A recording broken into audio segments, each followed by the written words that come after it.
Hi everyone, this is Shikhaa from Bollywoodmantra4u. Today I'm going to show you the setup I did in my backyard. This is to inspire you that you can go creative within limited number of people. I have this low seating here, made this floral jewelry for my friends as a gift. I hope they'll like it. I have used red silk flowers as centerpieces. The theme is red, but I have not overdone it. I used the contrast of white and red, which looks amazing.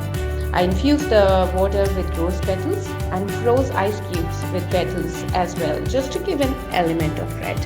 As you can see, this setup is unique and very captivating.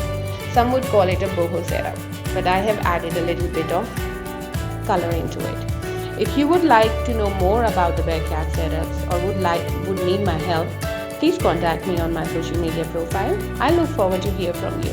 Enjoy the pics and hope you like my work. Thanks. Bye.